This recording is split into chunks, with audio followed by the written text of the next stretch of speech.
కర్ణుడు మనకు inspiration and warning కూడా. జీవితంలో మనల్ని నాశనం చేసే శత్రువులు బయట ఉండరు. కొన్నిసార్లు మన పక్కనే స్నేహితుల రూపంలో ఉంటారు. మీ మైండ్ ని నెక్స్ట్ లెవెల్ తీసుకెళ్లడమే నా టార్గెట్. ఈ ఒక్క సబ్స్క్రైబ్ తో మీ టాక్సిక్ ఫ్రెండ్ మరియు నెగిటివ్ ఇన్ఫ్లుయెన్సెస్ నుండి డిస్టెన్స్ మెయింటైన్ చేయడానికి కావాల్సిన విజ్డమ్ గురించి తెలుసుకుంటారు. ఎప్పుడైనా మీరు రాంగ్ పర్సన్ లాయల్టీ చూపించారా? గ్రాట్యూడ్ పేరుతో మీ లాజిక్ ని సాక్రిఫైస్ చేశారా? ఒక ఫ్రెండ్షిప్ కోసం మీ కెరీర్, ఎథిక్స్, సెల్ఫ్ రెస్పెక్ట్ ని రిస్క్ లో పెట్టారా? కర్ణుడి జీవితం ఇలాంటి డేంజరస్ లాయల్టీకి బిగ్గెస్ట్ ఎగ్జాంపుల్. కర్ణుడు మహాభారతంలో అత్యంత గౌరవించబడిన యోధుడు. కర్ణుడు ధైర్యం, ప్రతిభ, నిజాయితీ, దానం చేసే గుణం ఉన్నవాడు. ఈ ప్రపంచంలో చాలా మంది కర్ణుడిని చూసి లాయల్టీ, సాక్రిఫైస్, స్ట్రెంగ్త్ నేర్చుకుంటారు. కానీ కర్ణుడిని ప్రపంచం గుర్తుపట్టేలా చేసింది అతని టాలెంట్.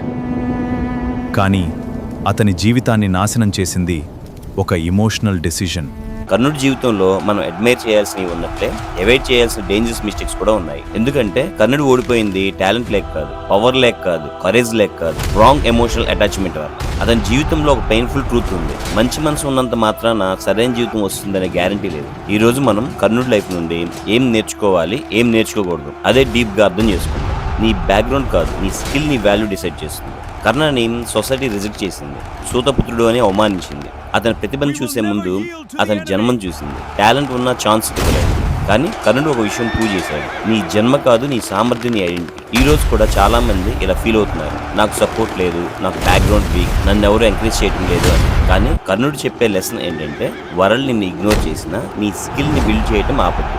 ఎందుకంటే రియల్ వారియర్స్ అప్రూవల్ కోసం కాదు, మాస్టరీ కోసం పనిచేస్తారు. పెయిన్ ని పవర్ గా మార్చుకోవాలి. కర్ణుడి జీవితంలో రిజెక్షన్ ఎక్కువ, హ్యూమిలియేషన్ ఎక్కువ, లోన్లీనెస్ ఎక్కువ. కానీ అతను తన పెయిన్ ని వీక్నెస్ గా కాకుండా ఫ్యూయల్ గా మార్చుకున్నాడు. ఇది చాలా పవర్ఫుల్ లెసన్. ఎందుకంటే లైఫ్ లో అందరికీ పెయిన్ ఉంటుంది. కానీ డిఫరెన్స్ ఏంటంటే, కొంతమంది పెయిన్ వల్ల బ్రేక్ అవుతారు, కొంతమంది అదే పెయిన్ వల్ల అన్స్టాపబుల్ అవుతారు. నీ స్ట్రగుల్స్ నీ స్టోరీకి ఎండింగ్ కాదు, అవే నీ స్ట్రెంత్ కి బిగినింగ్ కావచ్చు. కర్ణుడు అప్లాజ్ కోసం ప్రాక్టీస్ చేయలేదు, అతను సైలెంట్లీ తన స్కిల్ బిల్డ్ చేశాడు. ఈ రోజు చాలా మంది ప్రాబ్లం ఏంటంటే, ఇమ్మీడియట్ రిజల్ట్స్ కావాలి, ఇన్స్టెంట్ రికగ్నైజేషన్ కావాలి. కానీ గ్రేట్నెస్ సైలెంట్ డిస్ప్లే లో బిల్డ్ అవుతుంది. నోబడీ క్లాప్స్ డ్యూరింగ్ ప్రాక్టీస్, కానీ బ్యాటిల్ ఫీల్డ్ లో రిజల్ట్ కనిపిస్తుంది. What we should never learn from Karna: blind loyalty can destroy your life. కర్ణుడి బిగ్గెస్ట్ స్ట్రెంతే అతని బిగ్గెస్ట్ వీక్నెస్ కూడా అయింది, లాయల్టీ. కర్ణుడిని ప్రపంచం రిజెక్ట్ చేసినప్పుడు ఒక్క దుర్యోధనుడు మాత్రమే అతనికి గౌరవం ఇచ్చాడు. అక్కడే కర్ణుడు ఎమోషనల్లీ అటాచ్ అయ్యాడు. ఇదే గ్రాటిట్యూడ్ ట్రాప్. మహాభారతంలో కర్ణుడు ఓడిపోయింది అర్జునుడి బాణాలకు కాదు,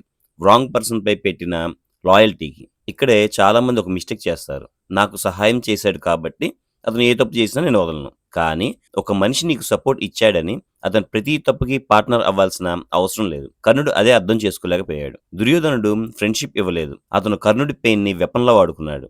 ఎందుకంటే అవమానంతో బతికిన మనిషి యాక్సెప్టెన్స్ కోసం ఏదైనా చేస్తాడు. ఇది టుడే కార్పొరేట్ వరల్డ్ లో కూడా జరుగుతుంది. ఆఫీస్ లో నీ టాలెంట్ ని అప్రిషియేట్ చేసే ఒక కొలీగ్ వస్తాడు, నీకు సపోర్ట్ ఇస్తాడు, ప్రమోట్ చేస్తాడు, టీమ్ లో వాల్యూ ఇస్తాడు. కొద్ది రోజులు అతను అన్ఎథికల్ పనులు చేయడం మొదలు పెడతాడు. Politics, manipulation, back stabbing. నీకు తెలుసు ఇది తప్పు అని, కానీ నీ మైండ్ చెప్తుంది అతను నాకు చాలా హెల్ప్ చేశాడు, ఇప్పుడు నేను అతన్ని అపోజ్ చేయలేను. అక్కడే ప్రొఫెషనల్ డౌన్ఫాల్ మొదలవుతుంది. కర్ణుడికి కూడా తెలుసు దుర్యోధనుడు అధర్మం వైపు ఉన్నాడని. ద్రౌపది హ్యూమిలియేషన్ సమయంలో కర్ణుడు మౌనం కాకుండా అవమానంలో భాగమయ్యాడు. ఎందుకంటే బ్లైండ్ లాయల్టీ మనిషి కాన్షియస్ ని స్లోలీ కిల్ చేస్తుంది. ఇది చాలా డేంజరస్ సైకాలజీ. మొదట మనిషి ఒక తప్పుని ఇగ్నోర్ చేస్తాడు, తర్వాత జస్టిఫై చేస్తాడు, చివరికి అదే తప్పులో భాగం అవుతాడు. కర్ణుడు కూడా అదే చేశాడు. చాలా మంది అలానే అనుకుంటారు, కానీ లాయల్టీ అంటే చివరి వరకు వదలకుండా ఉండటం కాదు, నీ వాల్యూని చంపే రిలేషన్షిప్ కి కట్టుబడి ఉండటం సెల్ఫ్ డిస్ట్రక్షన్. ఒక నిజమైన స్నేహితుడు నీ డార్క్నెస్ ని ఎంకరేజ్ చేయడు, నీ ఈగోని వెపన్ గా వాడుకోడు, నీ యాంగర్ ని ఫ్యూయల్ చేయడు. అతను నీ క్యారెక్టర్ ని ప్రొటెక్ట్ చేస్తాడు. దుర్యోధనుడు కర్ణుడి గ్రేట్నెస్ ని బయటకు తీయలేదు, అతని పెయిన్ ని రివెంజ్ గా మార్చాడు. అందుకే కొన్ని ఫ్రెండ్షిప్స్ ప్రేమలా కనిపిస్తాయి, కానీ లోపల పాయిజన్ ఉంటాయి. మన జీవితంలో కూడా ఇలాంటి పీపుల్ ఉంటారు. నేను లేకపోతే నీకేం లేదు, నా వల్ల ఇదంతా అని ఫీల్ అయ్యేలా చేస్తారు. మొదట సపోర్ట్ ఇస్తారు, తర్వాత కంట్రోల్ చేస్తారు, నీ డెసిషన్ మీద ఇన్ఫ్లుయెన్స్ పెడతారు. చివరికి నువ్వు స్లోలీ నీ ఐడెంటిటీ కోల్పోతావు. కర్ణుడి బిగ్గెస్ట్ ట్రాజడీ ఏంటంటే, అతను రాంగ్ సైడ్ లో ఉన్నాడని తెలుసు, కానీ తన యుగో ఒప్పుకోలేదు. కొన్ని సంవత్సరాలు నేను సపోర్ట్ చేసిన మనిషి తప్పు అని యాక్సెప్ట్ చేయడం అతనికి పెయిన్ఫుల్ అయింది. అదే టాక్సిక్ అటాచ్మెంట్. చాలా మంది కెరియర్స్ డిస్ట్రాయ్ అవ్వడానికి కారణం ఇన్కాంపిటెన్స్ కాదు, wrong people, wrong circle, wrong loyalty. వాళ్ళు నాకు హెల్ప్ చేశారు అని తమ జీవితాన్నే డిస్ట్రాయ్ చేసుకుంటున్నారు. Listen carefully. గ్రాటిట్యూడ్ మంచిది, కానీ గ్రాటిట్యూడ్ కోసం రాంగ్ ని సపోర్ట్ చేయటం డేంజరస్. కర్ణుడు మనకు చెప్పే పెయిన్ఫుల్ లెసన్ ఏంటంటే, ఎవరైనా నీకు సపోర్ట్ ఇచ్చారంటే నీ మనసాక్షిని వాళ్ళకి అమ్మేయొద్దు. కర్ణుడు ఇంటెలిజెంట్, పవర్ఫుల్, స్కిల్డ్, కానీ అతని డెసిషన్స్ చాలా సార్లు ఎమోషన్ నుంచి వచ్చాయి. Hurt, ego, revenge, validation, need, ఇవే అతని మ్యానిపులేషన్ అయ్యేలా చేశాయి. ఇది చాలా డీప్ లెసన్, ఎందుకంటే లైఫ్ లో చాలా మంది స్టూపిడ్ కాదు, ఎమోషనల్లీ అన్కంట్రోల్డ్. యాంగర్ లో డెసిషన్స్ తీసుకుంటారు, ఇగోలో రిలేషన్షిప్స్ డిస్ట్రాయ్ చేస్తారు, వాలిడేషన్ కోసం రాంగ్ పీపుల్ ని ఫాలో అవుతారు. Remember this, emotional weakness mental strength ని కూడా యూజ్లెస్ చేస్తుంది. Self respect means knowing when to walk away. కర్ణుడు తన వాల్యూ ప్రూవ్ చేయడానికి తన ఎంటైర్ లైఫ్ పోరాటం చేశాడు, ఎందుకంటే అతనికి యాక్సెప్టెన్స్ కావాలి. ఇక్కడ చాలా డేంజరస్ ట్రూత్ ఉంది. నీ వర్త్ ని ప్రూవ్ చేయడానికి రాంగ్ ప్లేస్ లో ఉండిపోవడం, ఇది నీ పీస్ ని డిస్ట్రాయ్ చేస్తుంది. కొన్ని ప్లేసెస్ లో నువ్వు ఎంత టాలెంటెడ్ అయినా వాళ్ళు నిన్ను యాక్సెప్ట్ చేయరు. అప్పుడు ఫైట్ చేయడం విజ్డమ్ కాదు, వాక్ అవే చేయడం విజ్డమ్. కర్ణుడు ఇది రిలీజ్ చేయలేదు. కర్ణుడి లైఫ్ మనకు ఒక షాకింగ్ ట్రూత్ చెప్తుంది.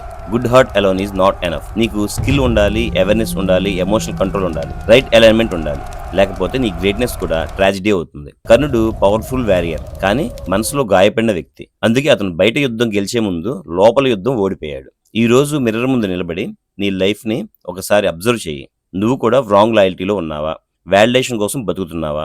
యుగో వల్ల రాంగ్ డెసిషన్స్ తీసుకుంటున్నావా?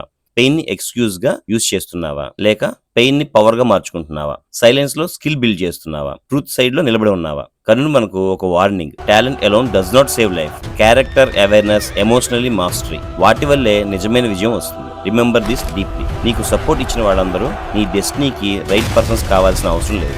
మరి ఇంకో విషయం, నీ పెయిన్ నీ ప్రపంచంపై రివెంజ్ గా కాకుండా నీ గ్రేట్నెస్ గా మార్చుకో. అప్పుడు నీ స్టోరీ ట్రాజిడీ కాదు, ఇన్స్పిరేషన్ అవుతుంది.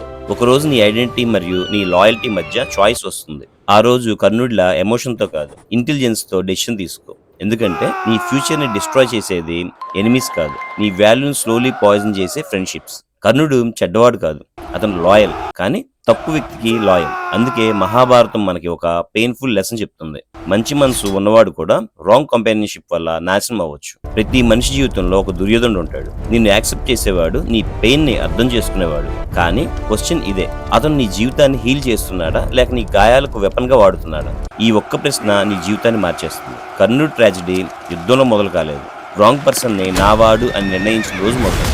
Thank you for watching. This is Krishna influencer, smart mind, strong body.